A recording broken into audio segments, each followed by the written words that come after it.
الحمد لله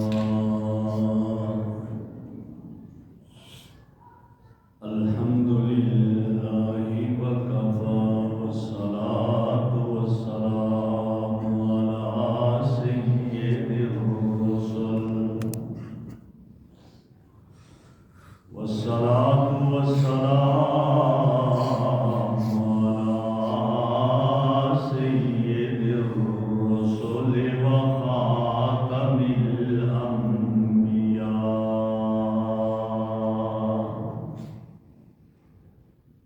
وعلى آله وأصحابه الذين أولي الدرجات العلى الذين هم كالنجوم في السماء للاهتداء والاقتداء أما بعد فأعوذ بالله من الشيطان الرجيم بسم الله الرحمن الرحيم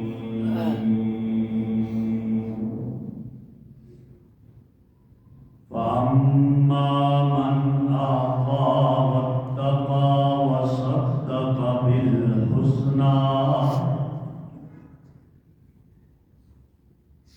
فسنيسره لليسرى وقال رسول الله صلى الله عليه وسلم لو كنت متخذا خليلا لاتخذت أبا بكر خليلا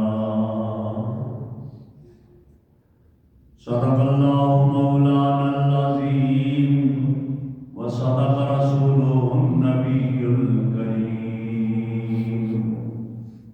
اللهم صل على سيدنا ومولانا محمد وعلى آل سيدنا ومولانا محمد وأصحاب سيدنا ومولانا محمد وبارك وسلم عليه. انتہائی قابل صد احترام بزرگوں اور عزیز دوستوں، جمادی الثانیہ کا ماہ مکرم شروع ہے اور اس ماہ مکرم کی 22 تاریخ کو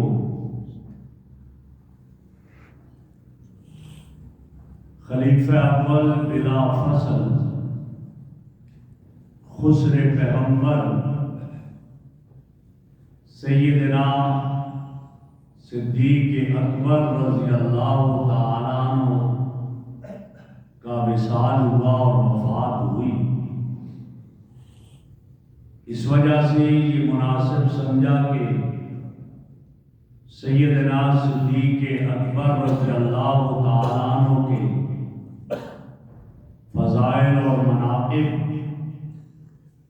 ان کے اوصاف کا تذکرہ کیا جائے. سیدنا صدیق اکبر رضی اللہ تعالیٰ عنہ کے بارے میں حضرت شاہ عبدالعزیز محدث دہلوی رحمہ اللہ فرماتے ہیں کہ نبی اور صدیق میں اتنا فرق ہے کہ دو چراغ ہیں، ایک روشن ہے اور دوسرے میں ساری صلاحیتیں موجود ہیں، لیکن اس کو روشن نہیں کیا ہوا. اگر اس کو بھی روشن کیا جائے تو اس کی روشنی ہر طرف پھیل جائے. فرمایا وہ جو روشن ہے، جس کی روشنی پھیلی ہوئی ہے، وہ نبی ہے، اور جس میں یہ ساری صلاحیتیں موجود ہیں لیکن روشن نہیں کیا، فرمایا وہ صدیق ہے. اور ایک اور نے یوں فرمایا کہ صدیق اور نبی میں یہ فرق ہے کہ ایک آئینہ ہے اور آدمی اس آئینے میں اپنا عکس دیکھتا ہے، تو فرمایا وہ جو اصل ہے آئینہ وہ نبی ہے، اور جو اس میں اپنا عکس دیکھ رہا ہے وہ صدیق ہے، کہ میرے نبی صلی اللہ علیہ وسلم کا عکس دیکھنا ہو تو وہ ابو بکر صدیق رضی اللہ تعالیٰ عنہ میں ملے گا۔ قرآن کریم کا جو حصہ میں نے تلاوت کیا، اس میں سیدنا ابو بکر صدیق رضی اللہ تعالیٰ عنہ کے 3 اوصاف بیان کیے۔ فَأَمَّا مَنْ آتَى وَاتَّقَى وَصَدَّقَ بِالْحُسْنَى، وہ جس نے اپنا سب کچھ لٹا دیا، مال جان سب کچھ دے دیا، وَاتَّقَى اور تقوی اختیار کیا، وَصَدَّقَ بِالْحُسْنَى اور تصدیق کی کلمہ حق کی، فَسَنُيَسِّرُهُ لِلْيُسْرَىٰ، اللہ فرماتے ہیں ہم ان کے لیے سارے راستے آسان کر دیں گے، جنت میں جانا آسان ہو جائے گا۔ تو پہلا وصف یہ بیان کیا، فَأَمَّا مَنْ آتَى، جس نے عطا کر دیا، دے دیا، جان بھی دی، مال بھی دیا، وطن بھی دیا، اولاد بھی دے دی۔ فرمایا وہ کون ہے؟ سیدنا صدیق اکبر رضی اللہ تعالیٰ عنہ ہے۔ جبھی تو میرے آقا نے ارشاد فرمایا، لَوْ كُنْتُ مُتَّخِذًا خَلِيلًا لَاتَّخَذْتُ أَبَا بَكْرٍ خَلِيلًا، اگر میں کسی کو اپنا دوست اور خلیل بناتا تو ابو بکر تھا جو میرے دل میں بستا، کیونکہ میرے دل میں اللہ رب العزت کو میں نے جگہ دے دی ہے، میرے دل میں اللہ کی محبت آ گئی ہے، مخلوق میں اگر ہوگا کوئی تو ابو بکر ہوگا۔ میرے آقا نے حضرت ابو بکر صدیق رضی اللہ عنہ کو اپنا خلیل کہا۔ ایک خلیل اللہ کا ہے جس کو ابراہیم خلیل کہا جاتا ہے، ایک خلیل محمد الرسول اللہ کا ہے جس سے ابو بکر کہا جاتا ہے۔ حضرت ابراہیم سے سوال کیا گیا، فرمایا کیف کنت خلیلا، آپ خلیل کیسے بنے؟ اللہ نے آپ کو اپنا خلیل کہا، کس طرح خلیل بنے؟ تو جواب میں فرمانے لگے، بذلت نفسی للنیران، میں نے اپنے نفس کو آگ میں پیش کر دیا ہے، مجھ سے نفس کا مطالبہ ہوا، میں نار نمرود میں چلا گیا، آگ میں کود پڑا۔ فرمایا وَبَذَلْتُ مَالِي لِلضَّيْفَانِ، میں نے اپنا مال مہمانوں پہ خرچ کیا ہے، اللہ کے مہمانوں پہ خرچ کیا، میں نے اپنے مال کو اپنے رب کے حکم کے لیے خرچ کیا ہے۔ اور فرمایا تیسری جو بات فرمایا کہ میں نے اپنی جان بھی خرچ کی، غار میں جا کر اس میں آگ نارے نمرود میں جا کر کے اپنا مال خرچ کیا اور اپنی اولاد کو اللہ کے لیے خرچ کر دیا، اپنے وطن کو بھی قربان کر دیا، ہجرت کا حکم ملا، سب کچھ کو چھوڑ کر میں ہجرت کے لیے چلا گیا۔ فرمایا یہی خلیل اس لیے مجھے بنایا گیا۔ تو پتہ چلا 4 چیزیں بیان کر دی گئی، جان پیش کر دی، مال پیش کر دی، اولاد کو پیش کر دیا اور وطن کو قربان کر دیا، خلیل بنے، اللہ نے خلیل بنایا۔ تو حضرت صدیق اکبر رضی اللہ تعالیٰ عنہ بھی وہ ہیں کہ جنہوں نے جان بھی دی، مال بھی دیا، اولاد بھی دی، جنہوں نے وطن بھی چھوڑا۔ اس لیے فرمایا کہ لو كنت متخذا خلیلا لاتخذت ابا بکر خلیلا، اگر میں کسی کو اپنا دوست بناتا ابو بکر ایسا تھا کہ جس سے میں اپنا دوست بنا۔ مال بھی پیش کیا، جان بھی پیش کی، اولاد بھی پیش کی۔ مال کیسے پیش کیا؟ میرے آقا صلی اللہ علیہ وسلم نے ایک غزوہ پر اعلان کیا مال کی ضرورت ہے۔ حضرت عمر فرماتے ہیں کہ ہمیشہ ابو بکر مجھ سے آگے بڑھ جاتے تھے، آج میں نے سوچا ابو بکر کے پاس اتنا مال نہیں رہا، میرے پاس زیادہ ہے، میں ابو بکر سے نمبر لے لوں گا۔ میں نے اپنے مال کے 2 حصے کیے، ایک گھر میں چھوڑا، ایک حصہ آقا کی خدمت میں پہنچا دیا۔ ابو بکر صدیق رضی اللہ تعالیٰ عنہ نے، علامہ جلال الدین سیوطی رحمہ اللہ وہ لکھتے ہیں کہ ابو بکر جب اپنا سارا مال جمع کر بیٹھے تو دیواروں پر ہاتھ پھیرنے لگے، اپنے گھر کے مکان کی چھت کے پر بھی ہاتھ پھیرنے لگے۔ پوچھا گیا کیا کر رہے ہو؟ کہا دیکھ رہا ہوں کہیں کوئی سوئی اور دھاگا باقی نہ رہ جائے، میں یہ اسے بھی آقا کی خدمت میں لے جاؤں۔ جب سارا مال جمع کر کے آقا کی خدمت میں لے کر گئے تو آقا نے عمر سے سوال کیا عمر کیا لائے ہو؟ یا رسول اللہ آدھا گھر میں چھوڑ کر آیا، آدھا آپ کے لیے لے کر آیا۔ ابو بکر سے سوال یہ کیا ابو بکر کیا چھوڑ کر آئے ہو؟ ابو بکر جواب میں کہتے ہیں آقا سب کچھ لے کر آ گیا ہوں، گھر میں اللہ اور اس کے رسول کی محبت کو چھوڑ کر آیا ہوں، نام چھوڑ کر آیا ہوں، سب کچھ آپ کے قدموں میں نچھاور کر دیا۔ حضرت عمر رضی اللہ عنہ دیکھتے ہیں اور دیکھ کر کہتے ہیں لوگوں میں ابو بکر سے کبھی آگے نہیں بڑھ سکتا۔ وہ ہے ابو بکر، فاما من اعطا، سب کچھ اللہ کے حبیب کے قدموں میں لا کر رکھ دیا۔ صرف یہ نہیں، سب کچھ رکھا۔ آتا ہے کہ رات کو کروٹیں بدل رہے ہیں، یہ بھی علامہ جلال الدین سیوطی رحمہ اللہ نے لکھا، کروٹیں بدل رہے ہیں۔ بیٹی پوچھتی ابا جان کیا ماجرا ہے، کیا مسئلہ؟ فرمایا بیٹا آج میرے محبوب نے 7ویں مرتبہ اعلان کیا ہے مال کی ضرورت ہے، میرے پاس کچھ بھی نہیں ہے، میرے پاس یہ قیمتی ایک جوڑا پہنا ہوا ہے، میں یہ چاہتا ہوں یہ میرے بدن پر نہ رہے، اس کو بیچ کر اس کے پیسے آقا کو پیش کر دوں۔ اٹھے، ٹاٹ کا لباس پہنا، کانٹوں کے بٹن لگائے اور وہ لے کر آقا بیچا، اور بیچ کر کے جو اشرفیاں آئی آقا کی خدمت میں لے گئے۔ جب پیش کی آقا کی خدمت میں، ابھی صدیق اور آقا کی گفتگو جاری ہے، اتنے میں عرشوں سے جبرائیل امین آ گئے۔ جبرائیل امین آ گئے اور جبرائیل امین نے بھی ٹاٹ کا لباس پہنا ہوا ہے۔ فرمایا جبرائیل نوری مخلوق تم، نورانی مخلوق، تمہارا لباس نورانی ہوا کرتا ہے، ٹاٹ کا لباس کیوں پہنا ہے؟ جواب میں کہا آقا آپ کے ابو بکر کی یہ ادا رب کو ایسی پسند آئی کہ رب نے فرمایا جب تک ابو بکر نے ٹاٹ کا لباس پہنا ہے تو فرشتے بھی اس کے اتباع کرتے ہوئے ٹاٹ کا لباس پہن لو۔ آج ہمیں اس لیے ٹاٹ کا لباس پہنا ہے۔ اور صرف یہی نہیں، جبرائیل امین عرض کرتے ہیں یا رسول اللہ، اللہ نے فرمایا کہ جاؤ میرے محبوب کے پاس اور میرے محبوب سے کہو کہ ابو بکر کو میرا سلام کہہ دے، ابو بکر کو میرا سلام کہہ دے۔ یہاں محدثین یہ لکھتے ہیں کہ اگر براہ راست جبرائیل ابو بکر کو کہتا ابو بکر اللہ نے سلام بھیجا ہے پھر بھی کوئی حرج نہیں تھا، لیکن آقا سے کہا کہ میرے محبوب آپ میرا سلام ابو بکر کو بھیجو۔ وجہ کیا؟ فرمایا حکمت اس میں یہ تھی، وجہ یہ تھی کہ ابو بکر نے یہ سب کچھ قربان کیا محمد کی محبت میں۔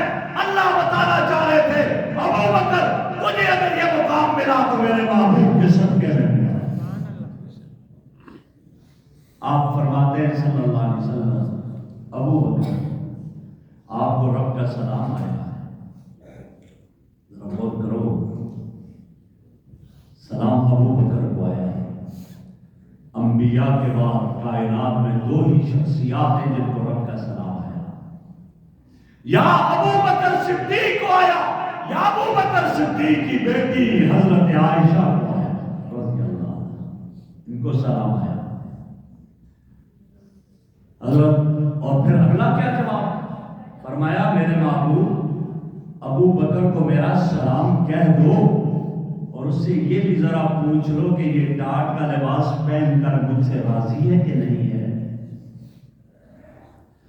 سیدنا صدیق اکبر نے سنا اللہ کے حبیب جبرائیل سے کہو میرا سلام بھی میرے رب کو پہنچا دے اور یہ پیغام دے دے کہ یہ تو بہت تھوڑی قربانی دی ہے، لباس اتار دیا ہے اللہ کے فیصلوں پر، پیغمبر کی محبت میں گوشت کے ٹکڑے ٹکڑے ہوتے ہیں پھر بھی اس پہ راضی ہو، جسم کے ٹکڑے ہوتے ہیں پھر بھی راضی ہو۔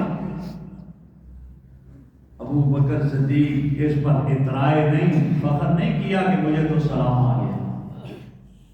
اور پھر اگلی جو بات پوچھا کہ راضی ہو؟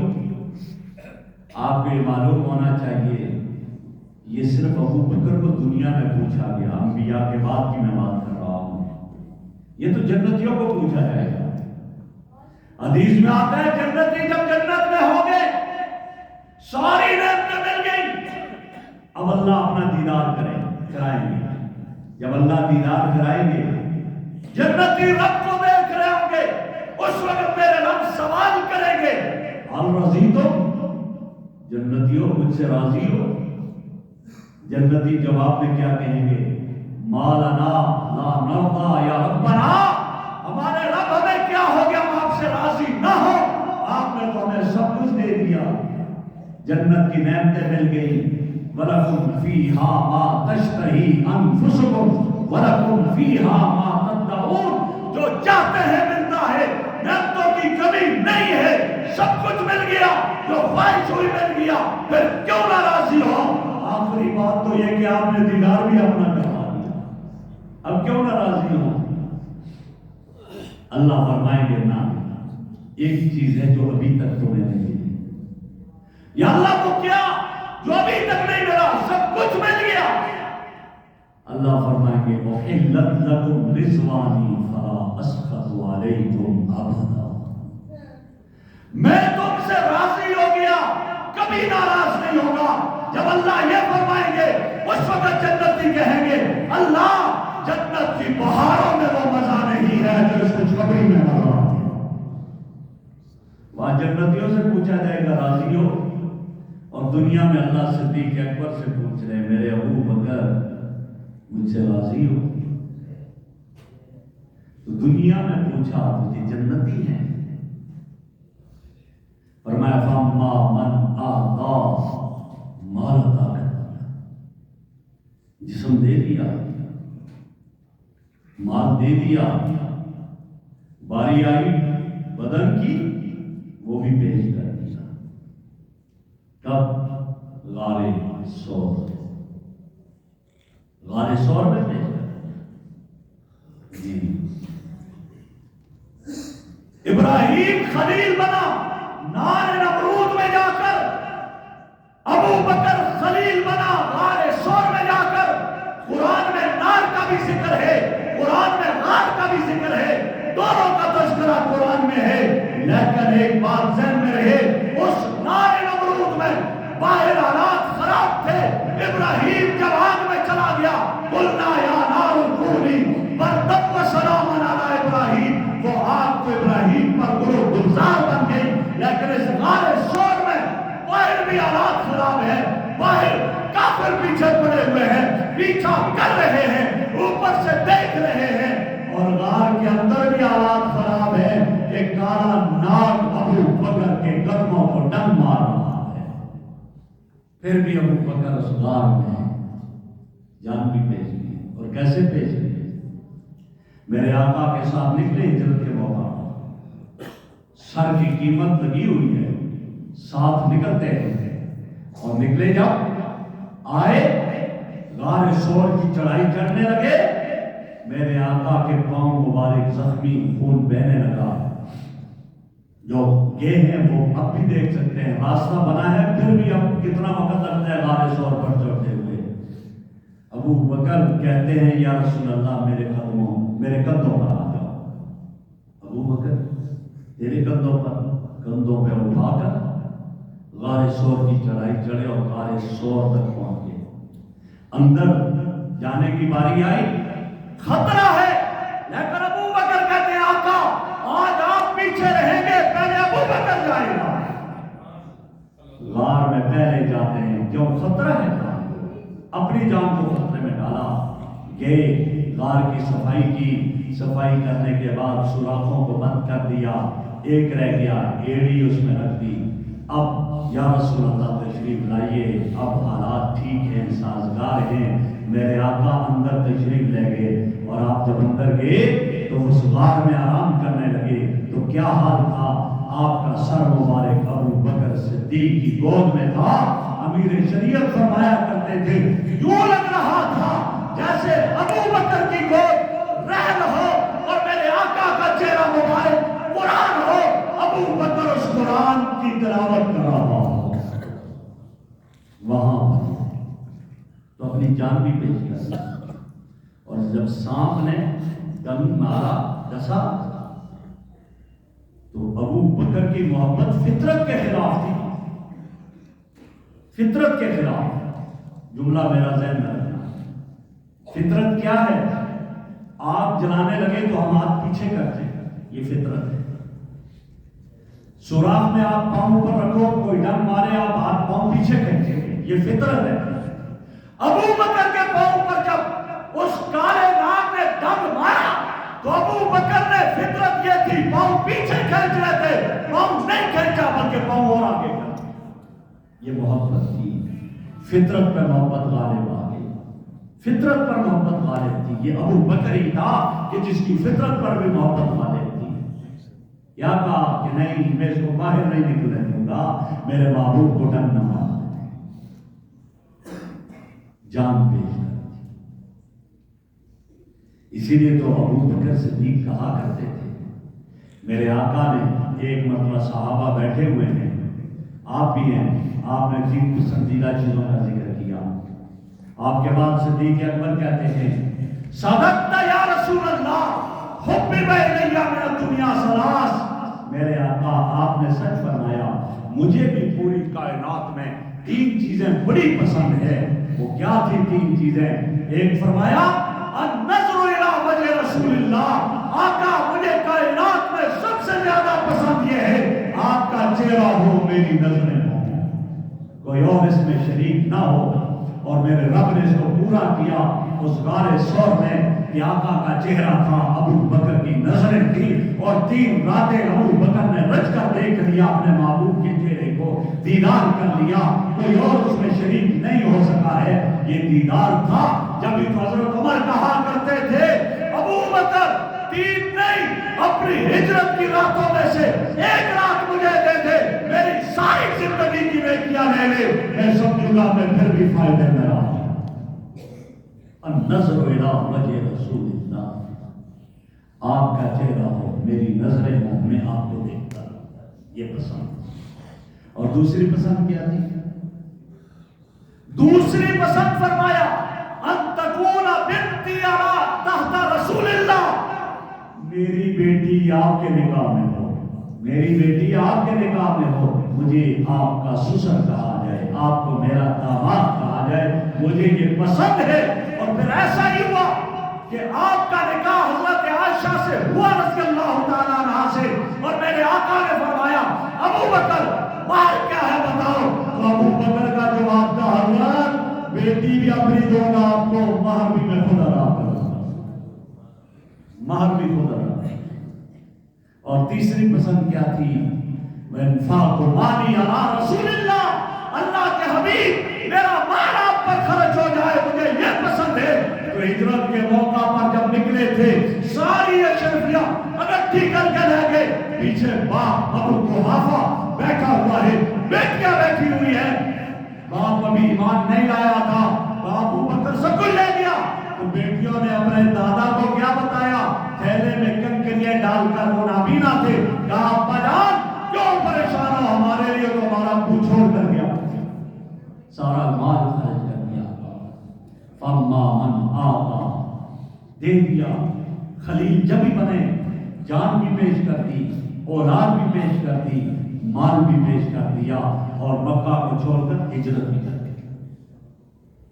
یہ ہے صدیق اکبر رضی اللہ تعالیٰ عنہ، جنہوں نے اپنا سب کچھ عطا کیا۔ اور میں نے عرض کیا تھا کہ میرے نبی کا عکس اگر ہے تو ابو بکر ہے، یہ میں نہیں کہہ رہا، ان کے اوصاف میں تذکرہ ہے۔ جب میرے آقا صلی اللہ علیہ وسلم غار حرا میں وحی نازل ہوئی، واپس آئے، سیدہ خدیجہ الکبریٰ رضی اللہ تعالیٰ عنہ بیٹھی تھی، ام المومنین، فرمایا خشیت علی نفسی، خدیجہ مجھے میرے نفس پر خطرہ ہے، مجھے ڈر لگ رہا ہے، میرے ساتھ یہ کیفیت زملونی زملونی، کمبل اڑا دو کمبل اڑا دو۔ آج یہ ماجرا ہوا تو سیدہ خدیجہ رضی اللہ عنہا نے جواب میں کیا فرمایا تھا؟ کلا واللہ لا یخزیک اللہ وابدا، اللہ کی قسم میرے محبوب میرے سردار آپ جیسے لوگوں کو اللہ کبھی ضائع نہیں کریں گے، کبھی بھی تباہ نہیں کریں گے۔